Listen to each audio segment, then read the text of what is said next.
My name is Amy Vance. I'm 29 years old, a petty officer in the United States Navy, and this is the story of how I finally broke free and reclaimed myself. The moment I was awarded the Commendation Medal, my father, Senator Sterling Vance, uttered the words that shattered my world. In front of his political colleagues, he said, "You are a political stain.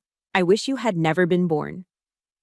What they didn't expect was my answer, a response forged in military discipline, not despair, that silenced the entire room and changed my life forever.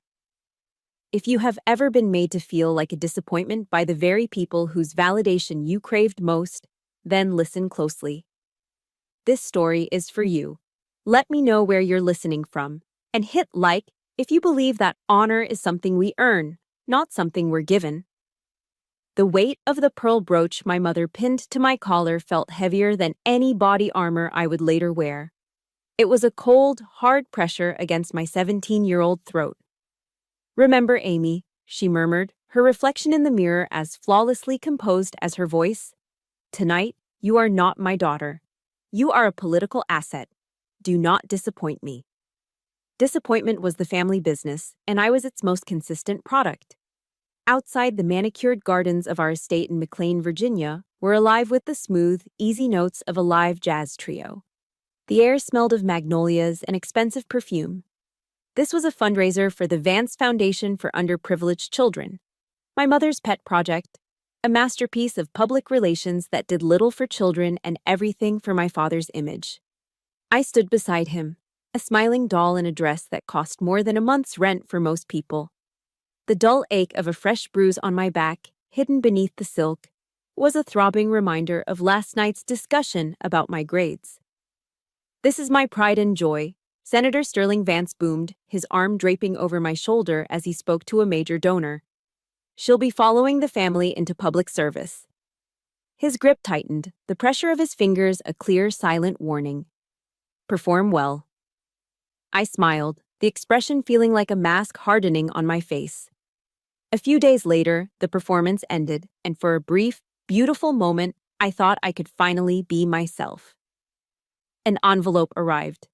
Not just any envelope, it was thick, cream-colored, with the embossed seal of the Juilliard School.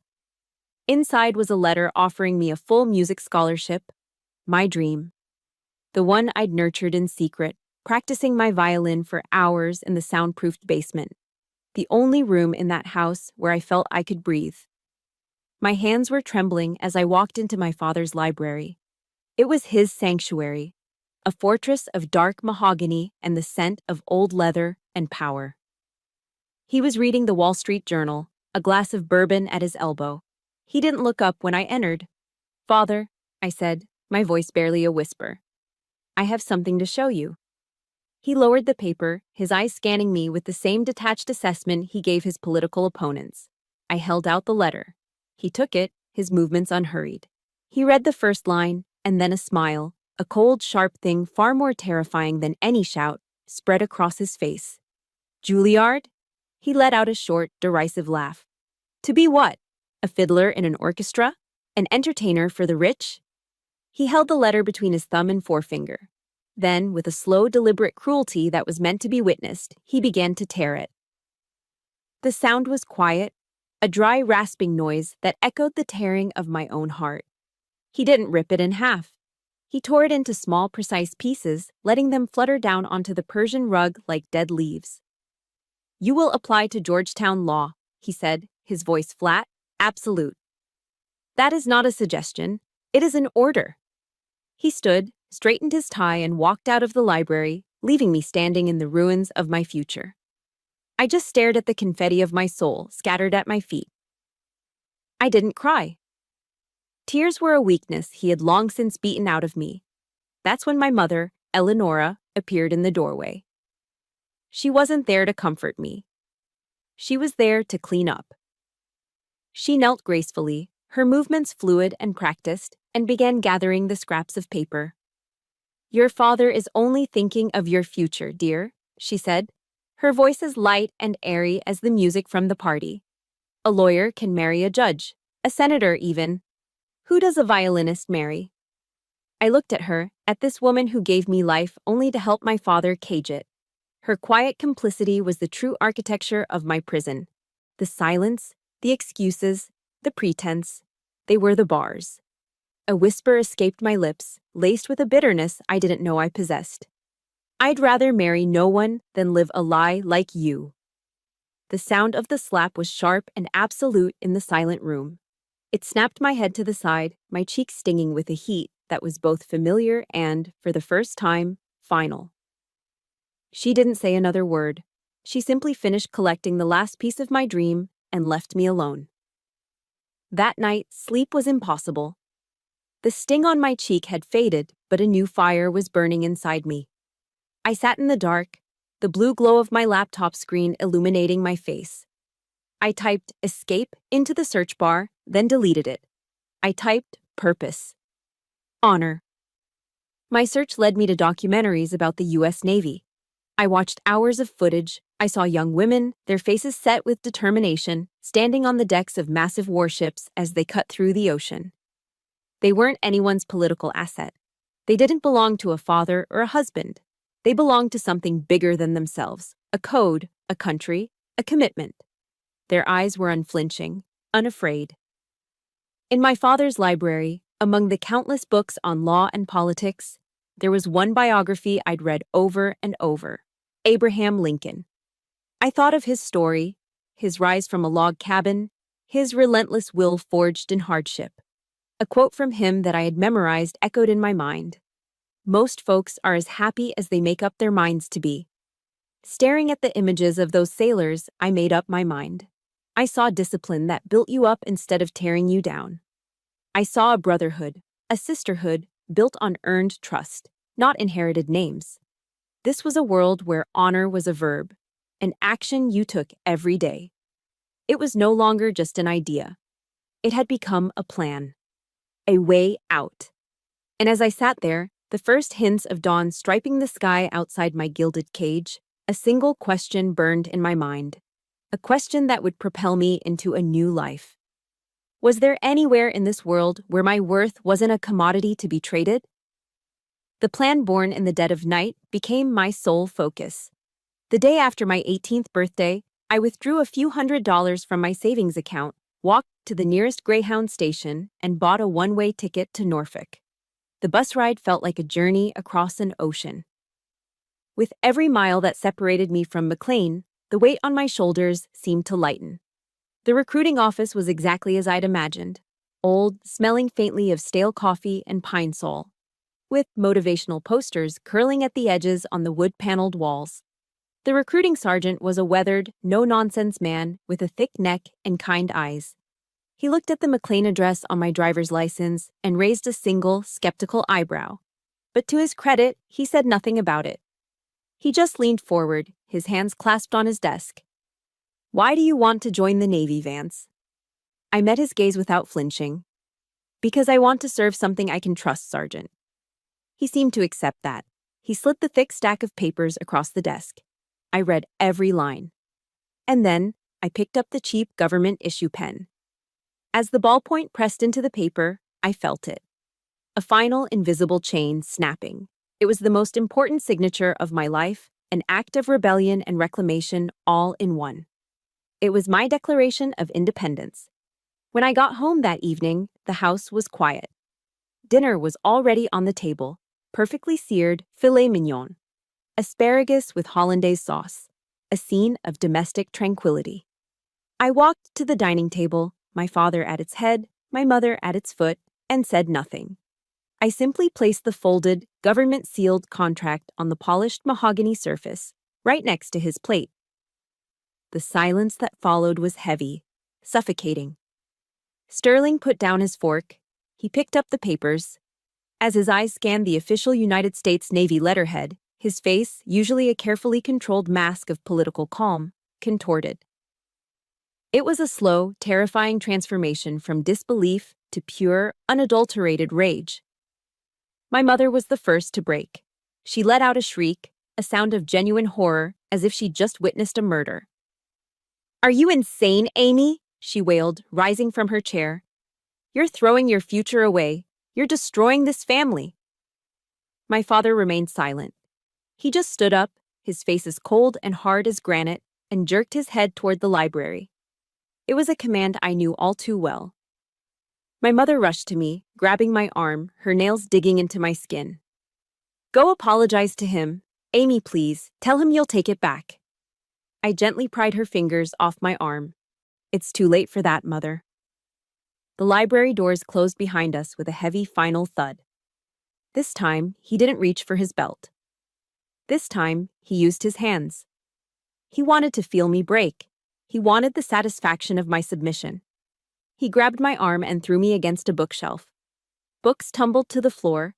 He struck me across the face, the force of the blow sending a shockwave through my skull. But something inside me had changed. As he hit me, I looked at him. I saw not a father, but a tyrant losing his grip. I didn't cry. I didn't beg. I endured. With every blow that landed, a single verse echoed in the chambers of my heart. It was a line my grandmother, the only person who had ever shown me unconditional love, used to read to me from her worn-out Bible. "The Lord is my light and my salvation. Whom shall I fear? Whom shall I fear?" He hit me again. The words pulsed inside me. "Whom shall I fear?" Finally, his rage spent, he stumbled back, breathing heavily, his knuckles red. He looked exhausted, defeated. I used a nearby chair to pull myself up, my body screaming in protest. My lip was split, and I could taste the metallic tang of blood. I wiped my mouth with the back of my hand, leaving a crimson smear. And I spoke, my voice clear and steady, cutting through his heavy breathing. "This contract," I said, meeting his stunned gaze, "is the property of the federal government. If you attempt to interfere with it, you will be committing a felony. And I took a shaky breath, the fire in me burning away the pain. "I will be the first witness against you." He froze. Sterling Vance, the master legislator, the man who bent laws and systems to his will, was suddenly trapped by them. For the first time in his life, his immense power was utterly neutralized. He could call generals.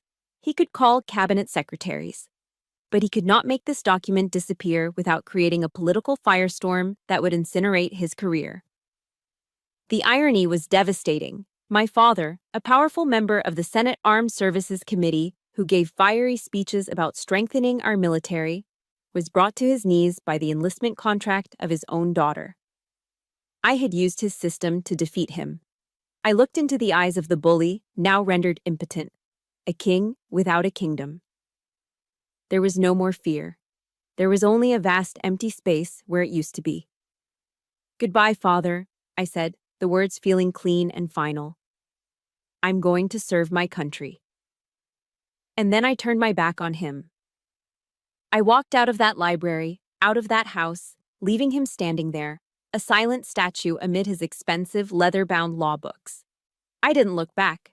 I was finally, truly free. I walked away from my father's house a free woman. I stepped off the bus at Recruit Training Command, Great Lakes, Illinois, and became a nameless number. The January wind whipping off Lake Michigan was a physical assault. 1,000 tiny needles piercing my skin. It was the first of many shocks to the system. My long hair, once a point of pride for my mother, was sheared off in a matter of seconds, falling to the floor in a sad, lifeless heap. My designer clothes were replaced with a stiff, standard-issue uniform. Along with 100 other recruits, I was screamed at, broken down, stripped of every shred of individuality until we were nothing but a single, synchronized machine. For many of the girls crying silently in their bunks at night, this place was hell. For me, this structured chaos was a strange kind of sanctuary. Here, the screaming had a purpose. The rules were clear. And for the first time in my life, everyone was treated exactly the same. It didn't matter if you were a senator's daughter from Virginia or a farmer's daughter from Iowa. Your name didn't matter. Your past didn't matter. All that mattered was what you could do, right here, right now. The weeks of boot camp blurred into an endless cycle of exertion and exhaustion. Push-ups in freezing mud until my arms trembled uncontrollably. Long runs in the pre-dawn darkness as snow spit from a gray sky. Learning to field strip and reassemble my rifle blindfolded until my fingers were raw. and the scent of gun oil was permanently etched into my skin. I grew thin and hard, my body a collection of new bruises. But these bruises were different. They were not badges of shame.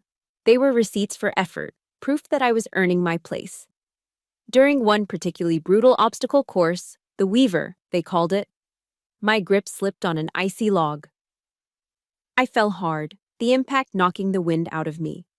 Lying there in the slush, every muscle screaming, I thought, I can't do this. The thought was a traitorous whisper. But then, a voice cut through the haze of pain. Pain is temporary, Vance. Quitting lasts forever. It was Master Chief Petty Officer Marcus Thorne, a tall, imposing African-American man with eyes that seemed to see right through you. He was our lead instructor, a man who spoke in absolutes and radiated an authority that had nothing to do with wealth or politics. It was earned. His drill instructors often quoted the legendary football coach Vince Lombardi. Fatigue makes cowards of us all. Master Chief Thorne embodied the opposite of that. He was courage personified. His words hit me harder than the fall. I gritted my teeth, found my feet, and hauled myself back onto the obstacle. I finished the course. Master Chief Thorne started to watch me. I could feel his gaze during drills, not with judgment, but with a quiet, intense observation. He wasn't looking at a debutante playing soldier. He was looking for something deeper. He found it during a shipboard firefighting simulation. It was a chaotic, smoke-filled hell designed to induce panic. While others flailed, I found a strange calm.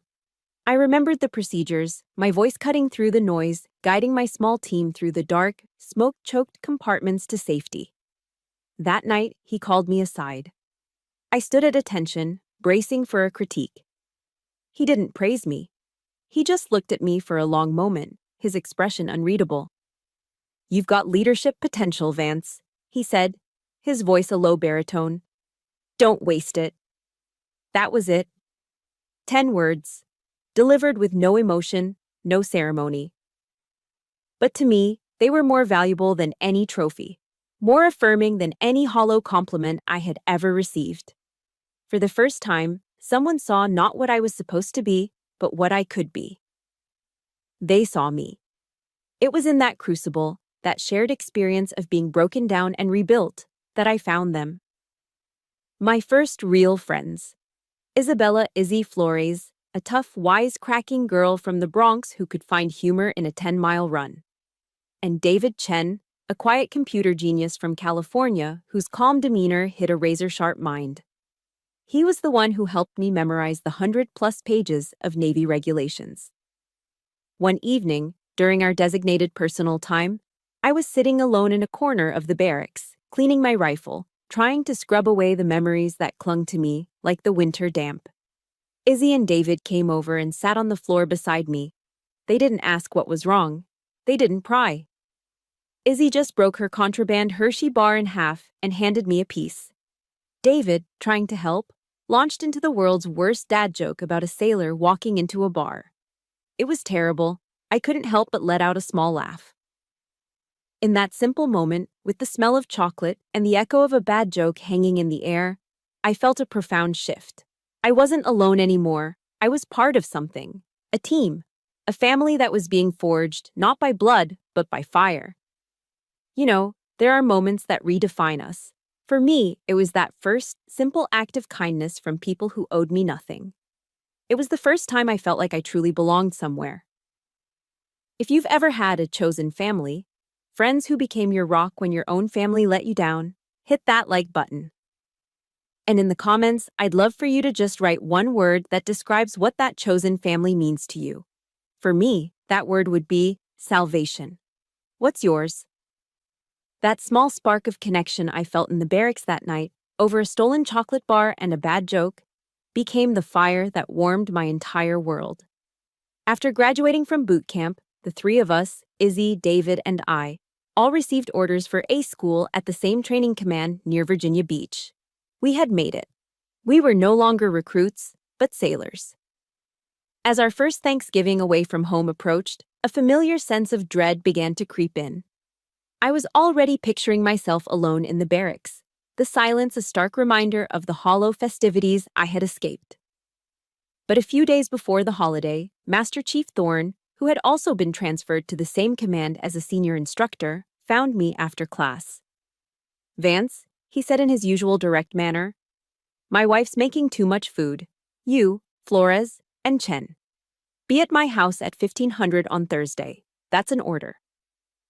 His house was a small, cozy home in a quiet Chicago suburb, filled with the incredible aroma of roasted chicken and freshly baked bread. His wife, a kind-faced nurse named Sarah, greeted me at the door not with a handshake, but with a warm, motherly hug that nearly brought me to tears. For the first time in my life, I sat at a dinner table where the only tension was who would get the last spoonful of mashed potatoes. There were no cutting remarks, no passive-aggressive critiques, just easy laughter and the simple comfort of shared stories. They asked about our hometowns. Izzy talked about the Bronx, David about the quiet streets of suburban Sacramento. When they turned to me, I hesitated. "And you, Amy? What's your family like?" Sarah asked gently. I looked around the table, at Master Chief Thorne carving the chicken, at his wife smiling, at Izzy and David arguing playfully over who got the last dinner roll. A feeling of profound certainty washed over me. "My family," I said, my voice thick with emotion, "is right here." Master Chief Thorne stopped carving, looked at me, and gave a slow, knowing nod. In his eyes, I saw an understanding that went beyond words. I was home. That trust, that sense of safety, allowed me to open up in ways I never thought possible. A few weeks later, Izzy found me sitting on my bunk, staring at an old, faded photograph I kept tucked in my wallet. It was a picture of a much younger me, maybe 6 or 7, a tiny violin tucked under my chin, a look of pure joy on my face. "You play?" Izzy asked, sitting beside me. I nodded, the lump forming in my throat. And for the first time, I told someone the whole story. I told her about Juilliard, about the scholarship, about the sound of the paper tearing in my father's hands. I spoke in a quiet, halting voice, half expecting her to say something like, "Oh, you poor thing." But Izzy wasn't the pitying type. She listened intently, her expression hardening. When I finished, she put a firm, steadying hand on my shoulder. "That son of a bitch," she said, her Bronx accent thick with indignation. "He has no idea what he lost, but the Navy does. We got you." Her words weren't sympathy. They were validation. A simple, powerful affirmation that healed a part of me I thought was broken forever. I was excelling in my technical training for signals intelligence, but I was still learning to deprogram a lifetime of fear. One afternoon, during a complex training exercise, I made a small mistake. It wasn't critical, but it caused a minor system glitch. My blood ran cold. My first instinct, drilled into me since childhood, was to hide it, to fix it before anyone noticed. But I was caught. Master Chief Thorne called me into his office. He shut the door, and I braced myself for the verbal lashing, or worse. He just sat behind his desk, his hands folded. "I'm disappointed, Vance," he began, his voice low and serious. I flinched. "Not because you made a mistake. Everyone makes mistakes. I'm disappointed because you didn't report it immediately. What are you afraid of?" I looked down at my hands. "In my house," I mumbled, "making a mistake meant punishment." He let out a long, slow sigh. "This isn't your house. This is the Navy. Out here, hiding a mistake is what gets your shipmates killed. Integrity, Vance, it's everything. Do you understand?" He didn't yell. He didn't punish me. He taught me. He was showing me what a real father does. He builds you up. He doesn't tear you down. While reading one night, I came across a speech by General Douglas MacArthur, who spoke of duty, honor, country. I realized then that what my new family was showing me was a form of that duty, the duty to care for one another. On my birthday, I expected nothing. It had never been a day of real celebration, just another command performance. When I walked back to my room after a long day of classes, the lights were off. I flicked them on. Surprise! Izzy and David were standing there, a single cupcake with a lit candle sitting on my desk. They launched into the most off-key, tone-deaf rendition of Happy Birthday I had ever heard. It was beautiful. Their gift was a small rectangular case. I opened it. Inside, nestled in worn velvet, was a violin. It was old, clearly used, the wood scarred with age. "We found it at a pawn shop," David said sheepishly. "It's not much, but—" I couldn't speak. The tears I had held back for so long finally came. Not the hot, painful tears of my old life, but tears of overwhelming, heartbreaking gratitude. That night, in our cramped barracks room, I lifted the old violin to my shoulder. My fingers, now calloused from training, still remembered the notes.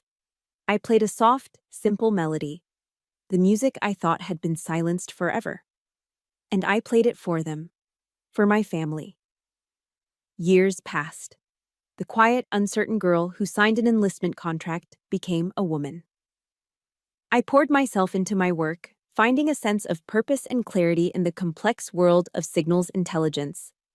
The Navy became my life, my home, my true north. I rose through the ranks, earning the respect of my peers and superiors. I was Petty Officer First Class Amy Vance now. I had a name, and it was one I had built for myself. After a grueling 6-month deployment in the Persian Gulf, my team and I intercepted a critical piece of intelligence that thwarted a planned attack on a U.S. carrier strike group. It was the culmination of everything I'd learned, a moment of intense pressure where my training, my instincts, and my team's flawless execution all came together. I never did it for the glory. I did it because it was the mission. So, when my commanding officer informed me I'd been put in for the Navy and Marine Corps Commendation Medal, I was genuinely shocked. It felt unreal. Master Chief Thorne, now a mentor and a constant presence in my life, was the one who presented me with the medal in a small, informal ceremony on base before the official one. As he pinned the ribbon bar on my uniform, he looked me in the eye.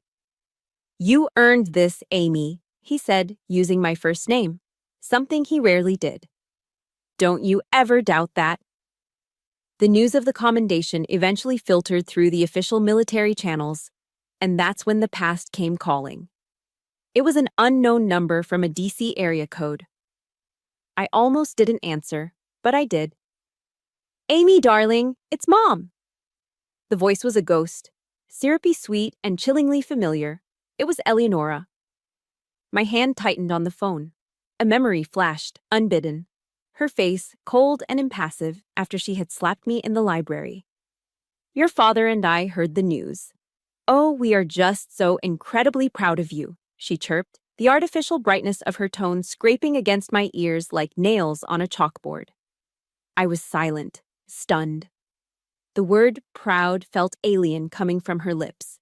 The only pride they'd ever shown was in the political asset I was supposed to become. "Proud," was all I could manage to say, my voice flat. She steamrolled right over my coldness, a tactic I knew well. "The official ceremony is in Washington, isn't it? That's just wonderful. Your father is already arranging a special family dinner to celebrate. A real hero in the family. He can't wait to see you." A cold knot of dread formed in my stomach. I wasn't a fool. I knew what this was. My father was gearing up for his re-election campaign. A patriotic senator, a key member of the Armed Services Committee, seen publicly celebrating his decorated Navy hero daughter. It was a public relations goldmine. A perfect photo op to erase years of rumors about our fractured relationship. It was a move on a chessboard, and I was, once again, the pawn. I knew all of this.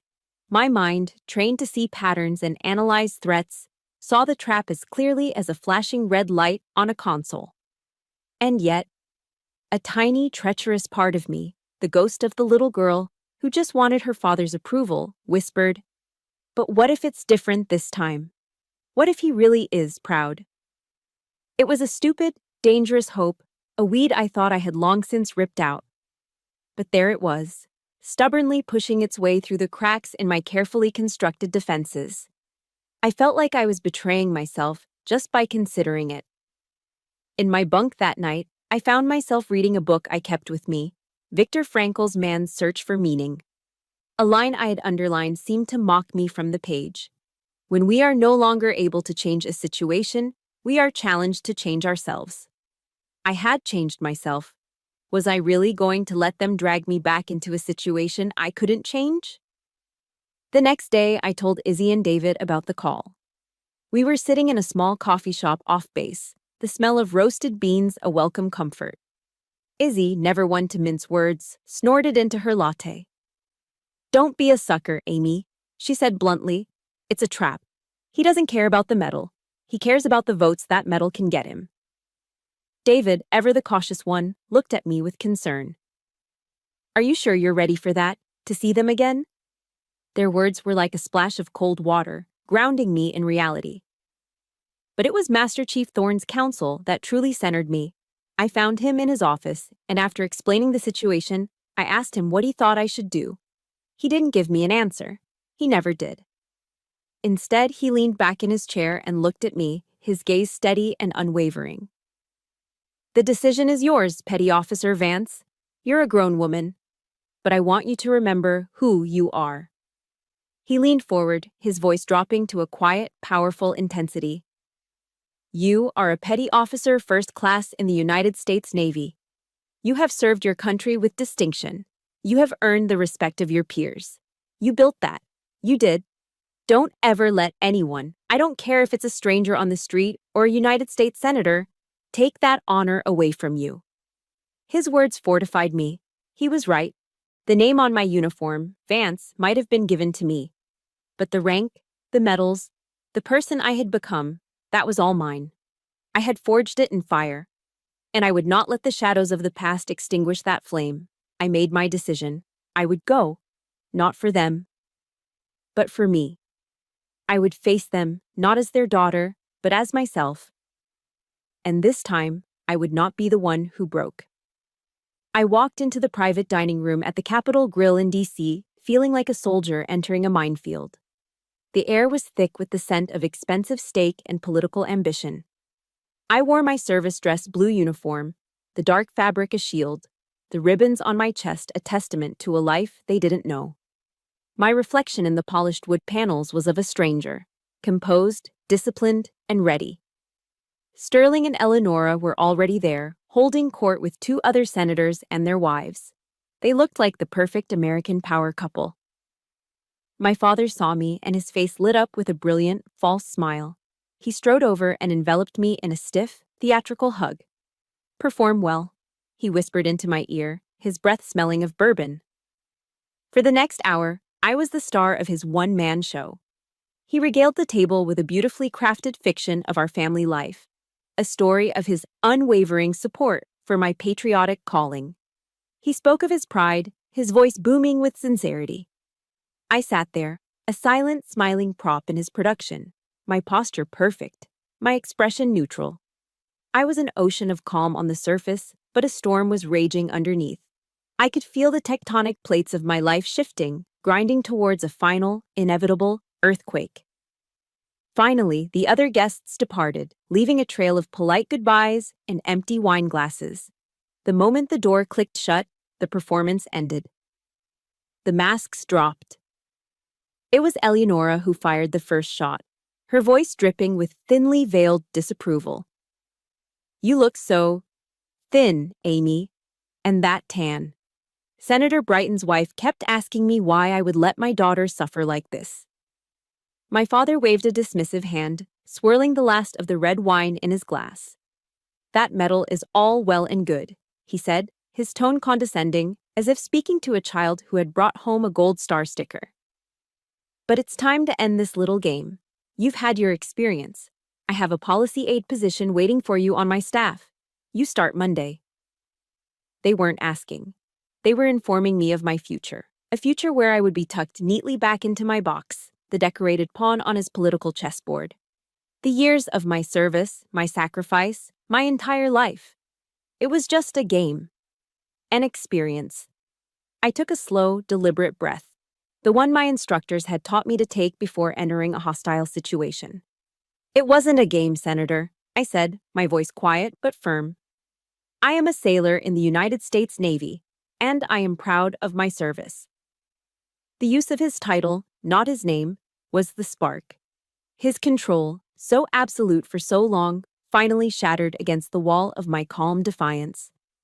He couldn't command me. He couldn't hit me, not here. So he reached for the only weapon he had left, the one designed to annihilate my very soul. He stood up, raising his wineglass in a mock toast. The light caught the deep red of the liquid, and for a moment, it looked like a glass of blood. He stared directly at me, his eyes filled with a contempt so pure it was breathtaking. And then he said the words I told you in the beginning. The words that had been the unspoken truth of my entire childhood, now finally given a voice. You are a political stain, he said, his voice low and venomous. I wish you had never been born. The world stopped. The clatter of the restaurant outside faded to a dull roar. For one single, shattering second, I felt my heart break. It was a physical sensation, a crack spreading through my chest. The little girl inside me, the one who had never stopped hoping, finally died. And then, the sailor took over.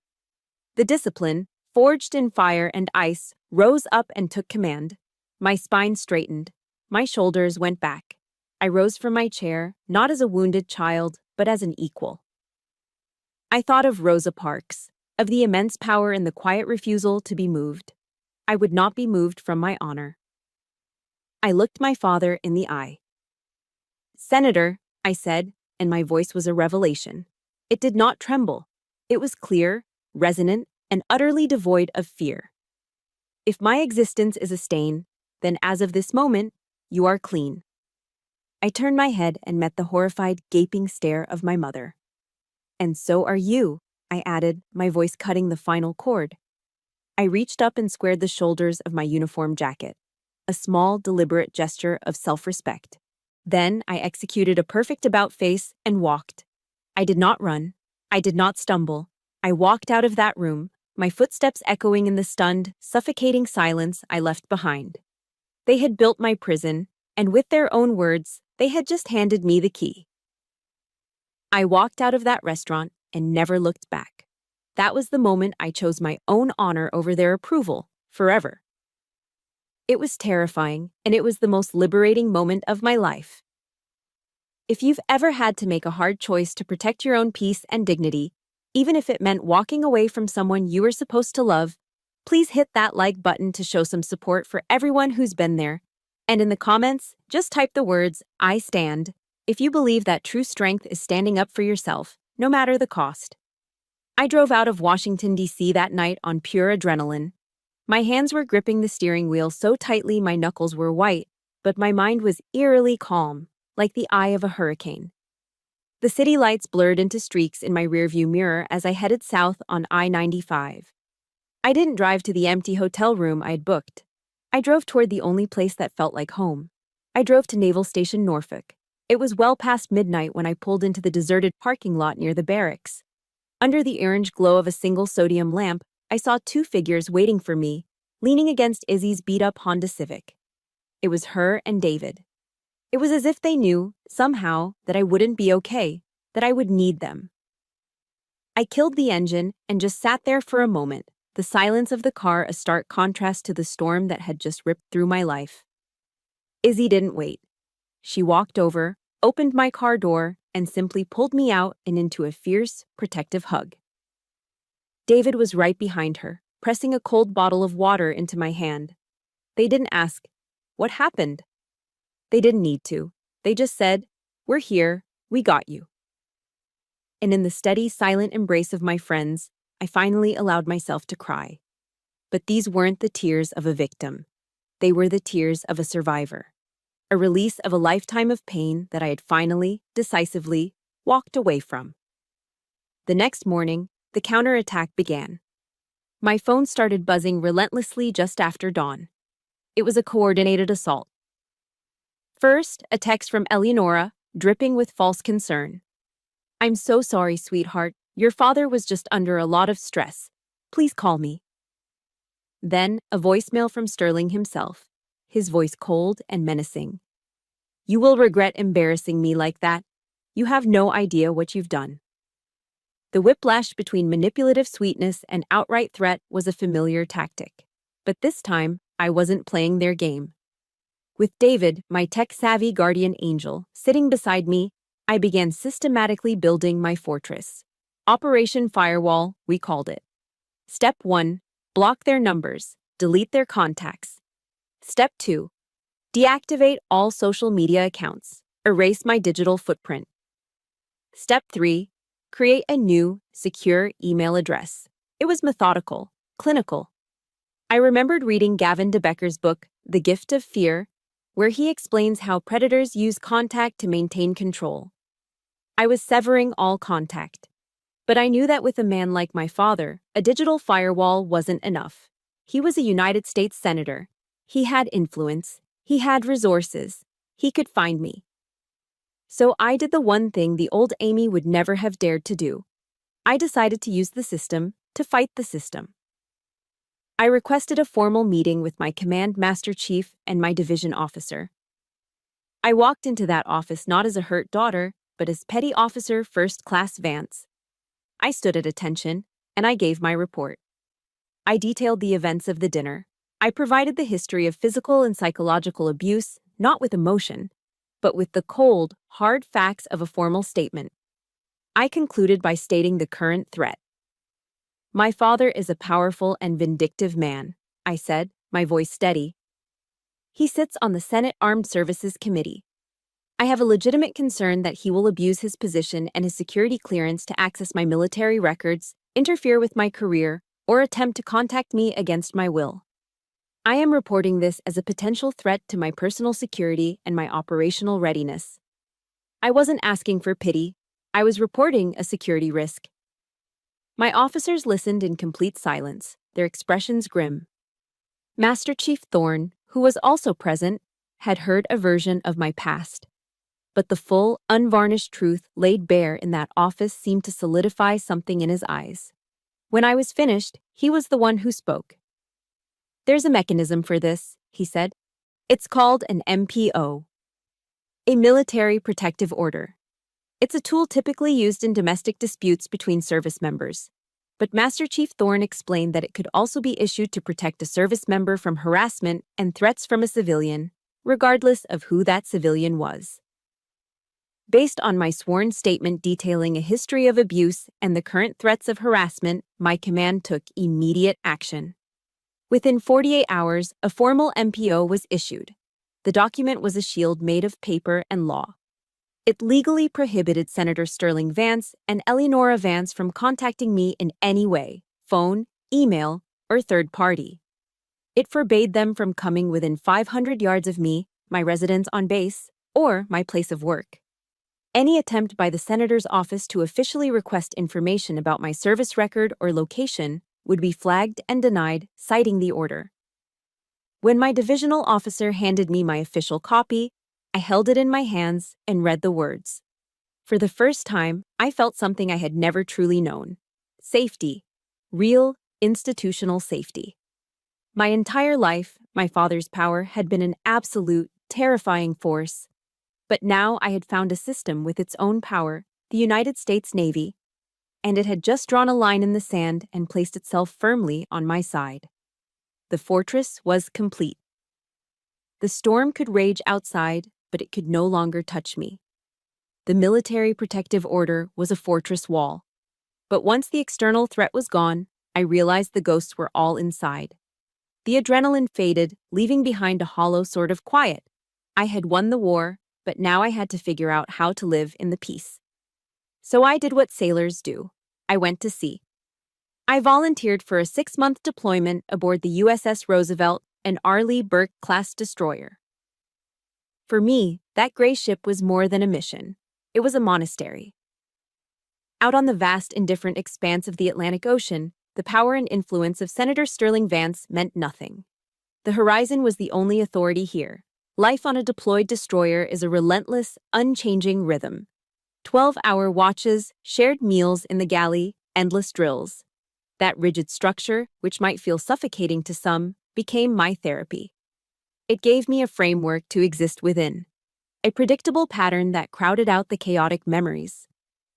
Standing watch on the bridge wing late at night, under a dome of brilliant stars untouched by city lights, I felt the smallness of my own story against the backdrop of eternity. The salt spray on my face felt like a baptism, washing away the residue of my old life. But you can't outrun what's inside your own head. Before I left, Master Chief Thorne had encouraged me to speak with someone from Fleet and Family Services. Even the strongest steel has stress fractures, Amy, he'd said. Doesn't make it weak. Makes it smart to get it checked out. The ship had a counselor on board, a calm, patient woman in her late 40s named Lieutenant Commander Evans. I made an appointment. In our first session, I was guarded. I talked about work stress and operational tempo. I was a sailor discussing the pressures of the job. She listened patiently, then gently steered the conversation. And how did you deal with pressure when you were younger, Petty Officer Vance? The question was so simple, yet it felt like a key turning in a lock I hadn't touched for years. The door creaked open, and for the first time, I talked about the library. I talked about the belt. I described the cold silence that followed the storms of his rage. She listened without judgment. Then she asked another simple question. What do you call that? I hesitated. The words I'd always used circled in my head. He was strict. He had a temper. It was just discipline. The excuses felt thin, pathetic out here in the open. He was hard on me, I said, the words feeling like a lie. She just waited. The silence in her small office was absolute, broken only by the low hum of the ship's ventilation. Finally, I looked her in the eye, and the real word, the true word, clawed its way out of my throat. Abuse, I whispered. It was abuse. Saying it aloud was like pulling a poisoned arrow from my own heart. It hurt, but for the first time, I could finally see the wound for what it was. Our sessions continued throughout the deployment, sometimes in person, sometimes via secure video call when our schedules conflicted. LCDR Evans introduced me to the work of Brené Brown, a researcher whose books I started devouring on my tablet.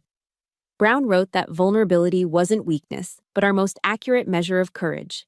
That idea became a lifeline. It gave me the courage to be vulnerable with myself. I began to identify the toxic scripts my parents had programmed into my brain. You are not good enough. You are a burden. Your worth is conditional. It was hard, painful work. Some days I felt emotionally exhausted, like I'd run a marathon in my own mind. But I wasn't alone. Izzy and David, deployed on different ships in the same strike group, were my constant support. We'd have weekly video calls where we'd complain about our chiefs, share stupid memes, or just watch the same movie together from 1,000 miles apart. Their unwavering friendship was the anchor that kept me steady through the emotional storms. Slowly, almost imperceptibly at first, things began to change. I started to laugh more easily, a real, genuine laugh, not the polite, hollow sound from my past. I joined the ship's volleyball team, my competitive streak finally finding a healthy outlet. I taught David the basic chords on a guitar he'd brought with him during a port visit in Rota, Spain. I even conspired with Izzy to play harmless pranks on a notoriously grumpy officer in her command via intership email. I wasn't just surviving anymore, I was living. One hot, hazy afternoon, our ship was making a slow transit through the Suez Canal. I was off watch, standing on the deck, feeling the warm, dry desert wind on my face. The sun was bright, the sky a vast, pale blue. I watched the sandy shores of Egypt slip by, a landscape as ancient as time itself. And in that moment of profound peace, I realized something startling. I hadn't thought about my parents in days.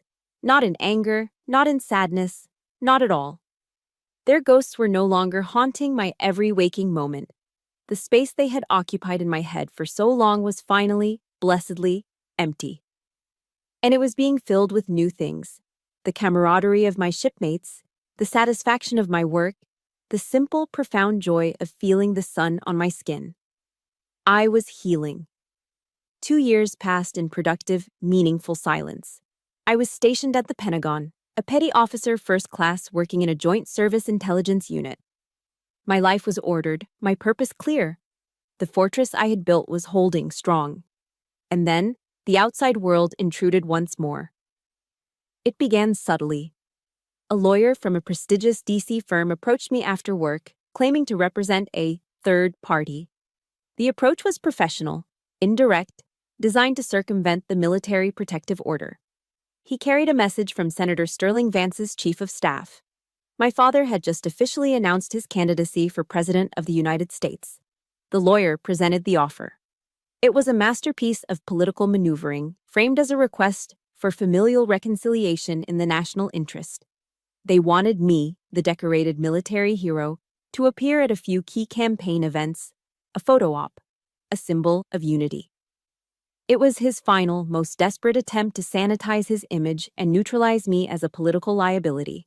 He was using the flag to hide his sins. In military strategy, there's a core principle. Never fight on the enemy's terrain.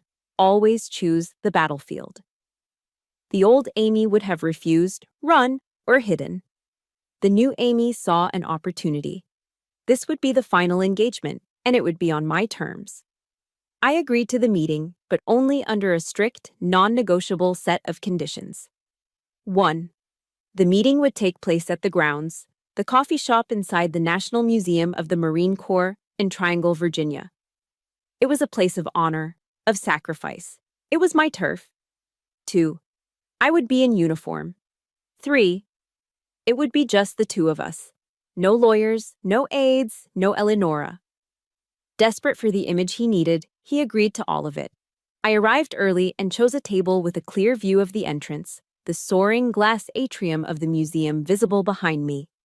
I sat with my back perfectly straight, my hands resting calmly on the table. When Sterling Vance walked in, he wasn't meeting his estranged daughter.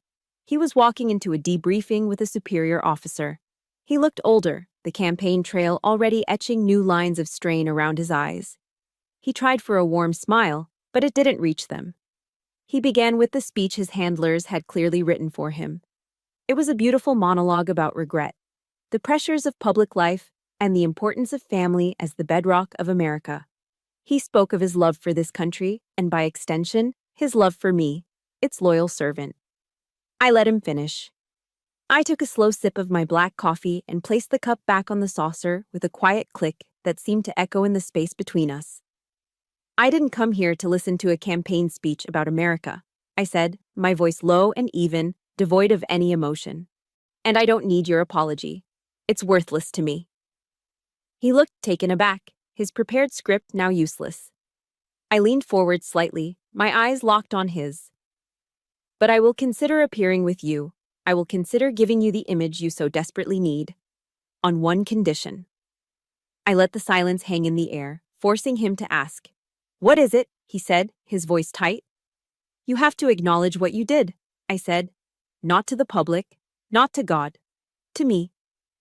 Right here, right now. I want you to say the words, Senator. Say, I hit you. I abused you. The air in the cafe seemed to crystallize. The casual chatter from other tables faded into a distant hum. Sterling Vance, the silver-tongued orator who could hold a stadium of thousands captive with his voice, was rendered utterly speechless. The blood drained from his face.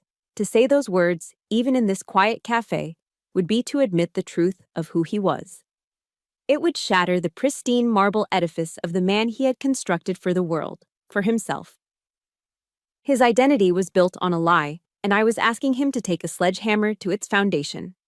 He stammered. Amy, I was a father. It was a different time. I was strict. He tried to reframe it, to soften it, to negotiate with the truth. But I offered him nothing. I didn't argue. I didn't accuse. I just sat there, my gaze unwavering, my silence a weapon more powerful than any speech he had ever given. My silence was the truth, and it was demanding to be acknowledged. He faltered, his eyes darting around the room as if looking for an escape route. He looked at my uniform, at the ribbons on my chest, at the woman I had become in spite of him. And in his eyes I saw it all. The panic, the shame, and finally, the pathetic flicker of a coward. He couldn't do it. He could command senates, pass laws, and rally nations. But he could not summon the courage to speak a few simple, honest words.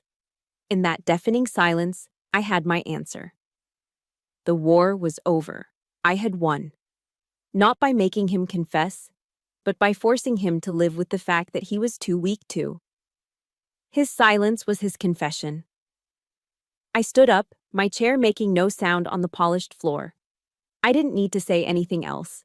I had stripped him of his power, leaving him alone with his own cowardice. That was a prison far more permanent than any I'd ever known. I stood up from the cafe table, the scrape of the chair legs against the stone floor, the only sound in the sudden vacuum between us. I didn't say goodbye. I didn't offer a final, cutting remark. There was nothing left to say. His silence had said it all. I simply gave a short, decisive nod. Not a nod of agreement, but of finality. A full stop at the end of a long, painful sentence. With the discipline years of service had ingrained in me, I squared my shoulders, adjusted my uniform jacket, and turned my back on the man who was now just a ghost in a suit. I walked away, my footsteps measured and sure on the museum floor. I left him sitting alone with the wreckage of his own cowardice, a self-imposed prison from which he could never escape. His silence had been the only confession I ever needed. Stepping out from the hallowed halls of the museum and into the crisp Virginia air, I took a deep, cleansing breath. It felt like the first true breath of my life, untainted by fear or the desperate need for approval. The air was clean, fresh, and filled with the promise of a future that was entirely, irrevocably my own. In that quiet moment, I understood the nature of my victory. I hadn't won by defeating him. I'd won by forcing him to defeat himself. I didn't need to tear him down. His own weakness had done it for me. In the years that followed, the world seemed to render its own verdict. Sterling Vance's presidential campaign, built on a foundation of carefully curated images and hollow rhetoric, imploded spectacularly. A series of unrelated financial scandals and political missteps revealed the rot beneath the polished veneer. His political star didn't just fade, it crashed and burned, his name eventually becoming a footnote in the annals of ambition, a cautionary tale whispered in D.C. circles. He became, in the end, irrelevant. My life, however, moved in the opposite direction, charting a course toward a brighter horizon. I didn't just survive, I thrived. With the ghosts of the past finally laid to rest, I poured all my energy, my discipline, and my newfound peace into my sailors and my service. I made Chief Petty Officer, a milestone that brought tears to my eyes, then Senior Chief. And eventually, after years of dedicated leadership and unwavering commitment, I was selected for the Command Master Chief program, the highest and most respected enlisted rank in the United States Navy. I had become the leader, the mentor, the unwavering presence that Marcus Thorne had first seen in me all those years ago in the Illinois snow. My reputation preceded me. Master Chief Vance. Strict, but fair. Unflappable in a crisis. And fiercely, almost terrifyingly, protective of her people. The sailors under my charge knew I demanded nothing less than their absolute best, but they also knew, without a shadow of a doubt, that I would walk through fire for any one of them. My legacy wasn't going to be a law passed in the Senate or a name engraved on a university building. My legacy was living and breathing in the young sailors I mentored, the leaders I helped shape, the men and women to whom I taught the true meaning of honor, the kind that is forged in your actions, not gifted by your bloodline.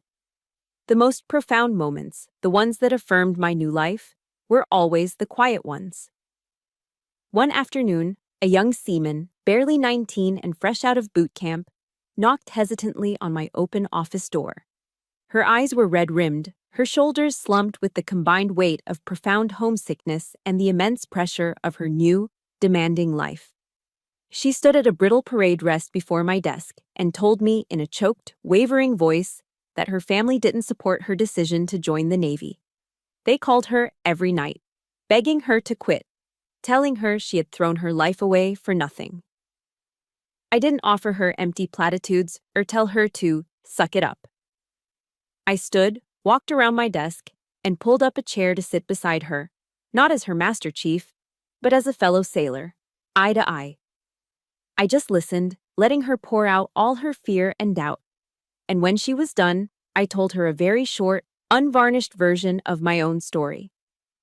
Family isn't always the one you're born into, I said softly, my voice filled with a certainty forged in fire. Sometimes it's the people standing watch with you in the middle of the night when the whole world is asleep. It's the one who shares their last cup of coffee with you during a 16-hour shift. It's the shipmates who have your back when the sea gets rough and the mission gets hard. Go find your family out there, sailor. They're waiting for you. And until you do, know that you're part of mine. In her eyes, I saw a flicker of the same hope that had saved me. In that moment, by offering the very understanding I had so desperately craved as a young woman, I felt the final piece of my own healing click into place. The circle was complete. Which brings me to now. My story ends where my new life truly began. At sea. But I'm no longer on a small destroyer, learning the ropes. I'm standing on the flight deck of the USS Gerald R. Ford, the most advanced aircraft carrier in the world, a 4.5-acre sovereign territory of the United States, a floating city forged of American steel and powered by nuclear fire. It is a symbol of the future, of strength, of endless possibility.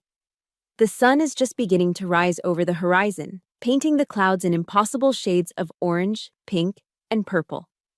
The early morning wind is cool and clean, whipping through my short hair, tasting of salt and freedom. Below me, the massive ship hums with the contained power of thousands of sailors, all ready to meet the day. I look out at the endless expanse of the ocean, at the clean, perfect line where the sea meets the sky. I'm no longer the senator's daughter. I'm no longer a victim.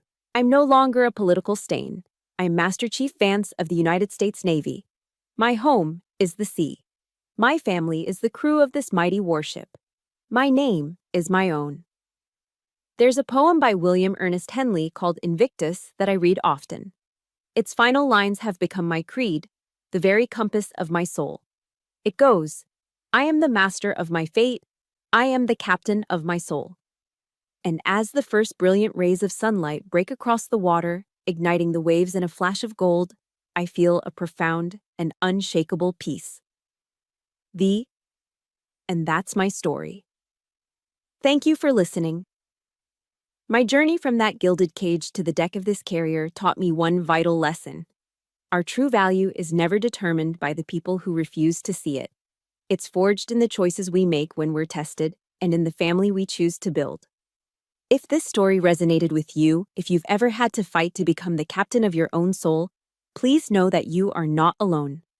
This channel is dedicated to sharing more stories of resilience and the power of the human spirit. By subscribing and turning on notifications, you're not just following a channel. You're joining a crew that believes we can all find our own dawn. Be well and stand tall. Ship of my life is steady, on course, and I am at the helm, steering toward the light.